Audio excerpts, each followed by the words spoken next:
बोल भारत, स्वतंत्र सोच, बुलंद आवाज। नमस्कार दोस्तों, मैं रवि सेवदा। आखिर एक लंबे इंतजार के बाद आरएसएस राष्ट्रीय स्वयं सेवक संघ ने अपने सोशल मीडिया के हर प्लेटफॉर्म पर राष्ट्रीय ध्वज तिरंगा की फोटो लगा ली है। लोग कह रहे थे कि आरएसएस तिरंगे को नहीं मानती, मगर उन्होंने तिरंगे की डीपी लगाकर यह साबित कर दिया कि वो राष्ट्रभक्त हैं। अब इसमें कोई दो राय नहीं है, हम उनको आज से राष्ट्रभक्त ही बोलेंगे। दोस्तों, क्या आपको पता है कि आरएसएस तिरंगे से इतना क्यों चिढ़ता है? आरएसएस तिरंगे को क्यों नहीं मानता था? आरएसएस का एक इतिहास है 2001 का, जहां पर 3 लड़कों ने उनके मुख्यालय के ऊपर जबरदस्ती तिरंगा फहराने की 26 जनवरी को जबरदस्ती तिरंगा फहराने की कोशिश करी थी। उन तीनों लड़कों को जेल काटनी पड़ी थी। 176 नंबर मुकदमा आज भी इतिहास में दर्ज है। आरएसएस ने उसके बाद में समझ लिया कि अब तुम्हारी खैर नहीं है, क्योंकि आपको कानून भी फटकार देगा, सुप्रीम कोर्ट भी फटकार देगा और आपको अब राष्ट्रध्वज मानना ही पड़ेगा। उसके बाद में आरएसएस ने 26 जनवरी और 15 अगस्त को राष्ट्रध्वज अपने मुख्यालयों पर फहराना शुरू किया। इससे पहले कि आपको बात बताते हैं कि 2001 में आखिर हुआ क्या था और 2001 से पहले राष्ट्रध्वज को क्यों नहीं मानता था आरएसएस। आइए बात करते हैं। अगस्त 2013 को नागपुर की एक निचली अदालत ने वर्ष 2001 के एक मामले में दोषी 3 आरोपियों को बाइज्जत बरी किया था।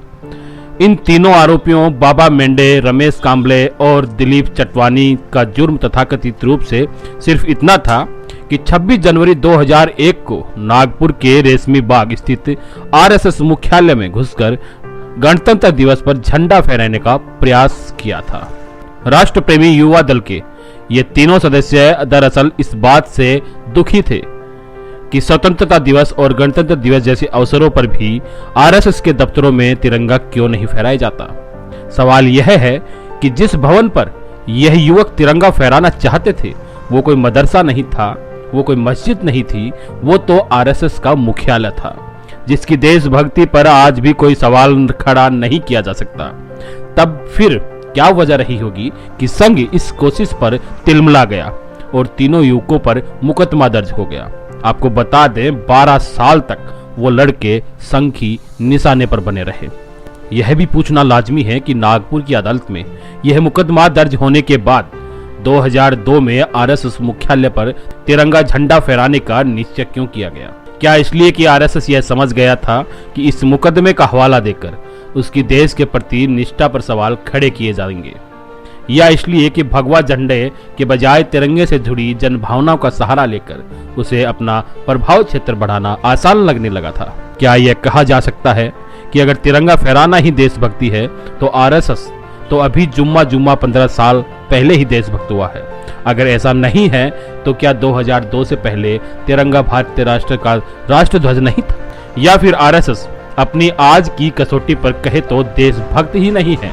जिस देश में आधुनिक संदर्भ में झंडे का इतिहास तकरीबन 100 साल पुराना हो, वहां देशभक्ति के मामले में इतनी लेट लतीफ पर यह सवाल तो बनता है। दोस्तों, एक प्रोफेसर हैं दिलीप मंडल, उन्होंने एक मुहिम छेड़ी थी कि आरएसएस की डीपी बदलवानी है, आरएसएस के हर सोशल मीडिया प्लेटफॉर्म पर तिरंगा लहराना है। उन्होंने जो मुहिम छेड़ी थी वो बहुत चली, बहुत वायरल हुई। उसके बाद में आरएसएस को अपने हर सोशल मीडिया प्लेटफॉर्म पर तिरंगे की फोटो लगानी पड़ी।